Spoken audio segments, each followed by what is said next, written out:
Hello all, Rick here, covering a major lore bomb that was dropped in the last episode of Strange New Worlds. Episode 3 of Season 2, Tomorrow and Tomorrow and Tomorrow, has aired, and as of writing this, I literally just got done watching it. Well, I made a cup of tea first, then got to writing it.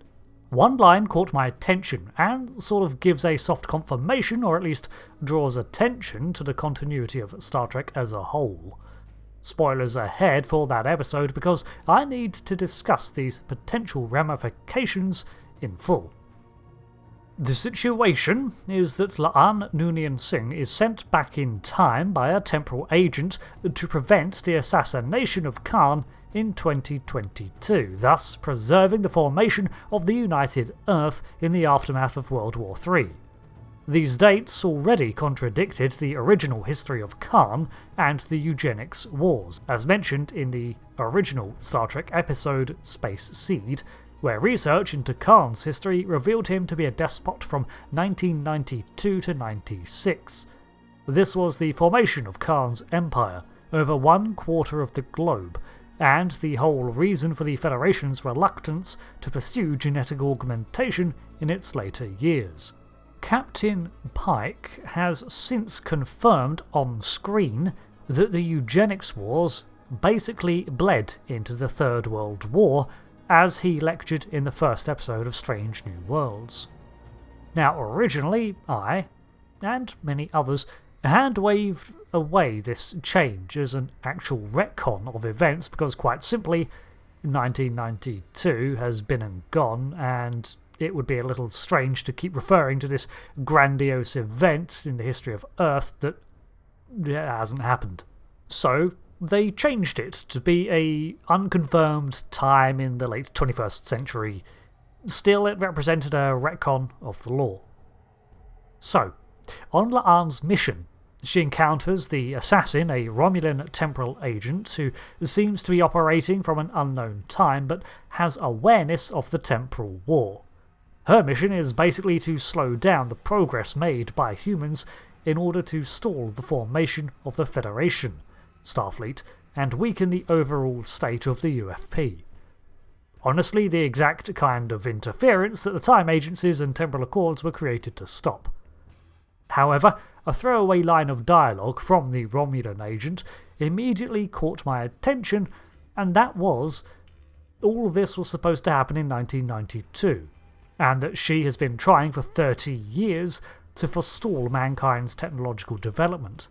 This means that originally the project to create Khan was begun in 1959, as it was in TOS, but halted for some reason, leading to the project to be shelved until Dr. Adam Soong of the Soong Dynamics delved back into genetic research and dug up the old Khan project that was being overseen by the Noonien Singh Foundation. This project had finally picked up the research from a prior point and created Khan and a group of others, the first augments that would lead to the Eugenics Wars and eventual World War in the 21st century. This represents a now canon alteration to the timeline between the original series and Strange New Worlds, a confirmation that the timeline between those two shows has shifted slightly. So, what does this mean for the continuity of Star Trek in relation to the older series? Well, it is still in the prime timeline, and I doubt the events of the original series are going to be consigned to irrelevance. That seems like a dumb decision to make. However, it does provide an opportunity to hand-wave away some of the inconsistencies in universe and ties to the whole notion that whenever time travel is done in Trek, most of the time it results in a permanently altered timeline anyway. Personally, I have long since accepted the only approach to an overall timeline is to simply take what is said at face value because trying to map it all out is a complete mess. Believe me, I have tried several times. As for an in-universe lore, well, the agent mentions that the time to which she was assigned has been the target of numerous other alteration attempts before from other factions, and that to her, it even seems like time itself is trying to reassert itself despite all her changes. While she has delayed Khan by 30 years so far, The Third World War still happens, Zephram Cochrane's flight and first contact with the Vulcans happens in April 5th, 2063, and the founding of the Federation in 2161 all still occur. This is no doubt the result of the efforts of the Temporal Accord allied time agencies undoing alterations and restoring the flow as best they can, but alterations are bound to occur. The ripples add up. The eventual result is that you end up with a timeline that has been substantially altered in some ways, but the end result is still the same.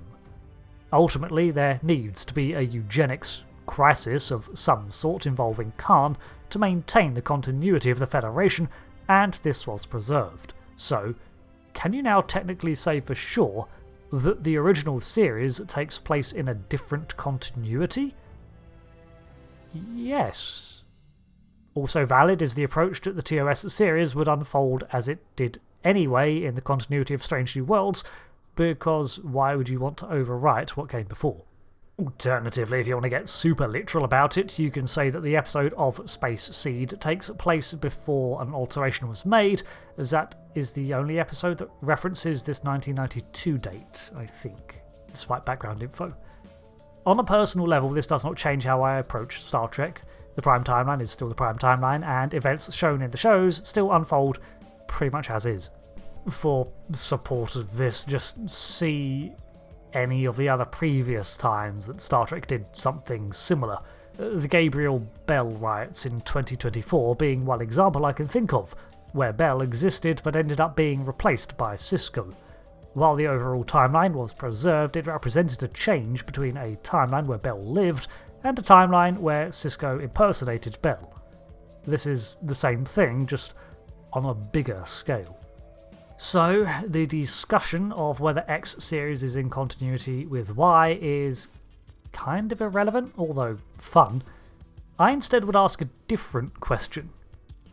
Do all retcons, like changing of the Eugenics Wars, have to be addressed with an in-universe law reason? This brings to mind the whole Enterprise era human DNA-infused Klingons to explain the original series' look of them.